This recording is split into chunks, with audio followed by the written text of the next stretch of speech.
Graça e paz.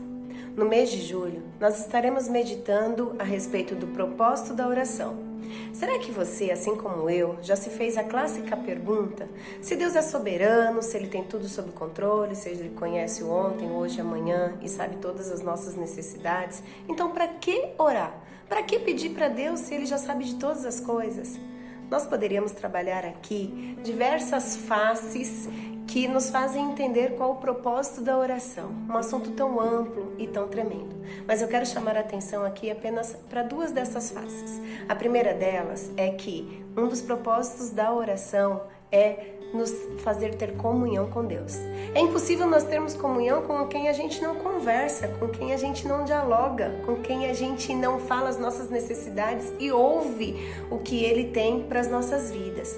Você já parou para observar como era a vida de oração de Jesus? Jesus, o nosso grande exemplo. Jesus, aquele que é o primogênito e que nós temos que seguir os passos dele. Era interessante como Jesus almejava o secreto, como ele desejava ficar a sós com o Pai, a sós em unidade com a Trindade. Sabe, todos os eventos a gente vai encontrar, por exemplo, Jesus passando a noite em oração antes da escolha dos discípulos. A gente vai encontrar no famoso episódio quando ele acalma a tempestade, que Jesus já tinha tentado ficar a sós, porém a multidão sempre o seguia.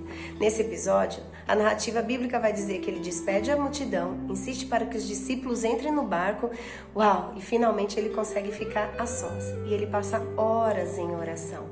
Você vai encontrar isso no Getsemane, você vai encontrar outros episódios em que ele levanta de madrugada, e era uma prática constante na vida de Jesus. É como se nesse momento em que ele tanto almejava, Jesus se sentia íntegro, inteiro. É esse o poder que uma das facetas, um dos propósitos que existe na oração.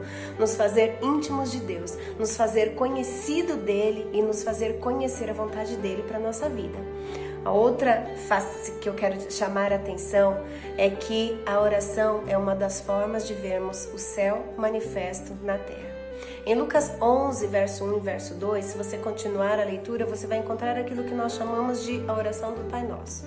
Em Lucas 1 diz que Jesus estava orando e os discípulos estavam ali observando. Eu sempre imagino, quando eu leio essa passagem, Jesus horas orando e os discípulos por trás da moita, observando e se perguntando, que tanto ele fala, que comunhão é essa? E quando Jesus volta, os discípulos fazem um pedido que me chama muita atenção. Eles não pediram para Jesus, ensina-nos a curar enfermos, Jesus ensina-nos a expulsar demônios, a operar milagres ou a pregar com autoridade. Eles fazem o seguinte pedido, Jesus, ensina-nos a orar. De verdade, os discípulos, ao observar essa prática tão constante na vida de Jesus, eles sabiam que todas as outras coisas eram reflexo dessa intimidade, eram reflexo dessa vida de oração. Era uma forma de ver o céu manifesto na terra. Lá em Mateus, no capítulo 16, verso 19, nós vemos algo muito tremendo. É aquela passagem que Jesus pergunta quem vocês dizem que eu sou e Pedro responde, tu és o Cristo, Filho de Deus, do Deus vivo. E Jesus diz, Pedro, não foi carne, não foi sangue, não foi homem que te revelou, mas o próprio Deus te revelou. E aí ele diz assim, olha, sobre essa verdade, sobre essa afirmação, eu edificarei a minha igreja. E lá está escrito o seguinte, eu lhe darei as chaves do reino. Eu darei para minha igreja as chaves do reino dos céus. O que vocês ligarem aqui na terra será ligado no céu. E o que vocês desligarem na terra será desligado no céu.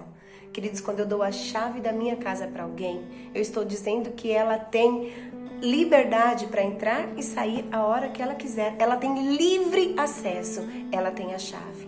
Essa chave é a oração.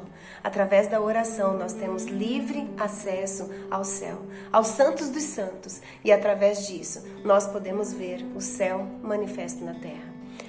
Uma passagem que me chama muita atenção é quando Jesus diz que nós faríamos obras muito maiores do que Ele fez.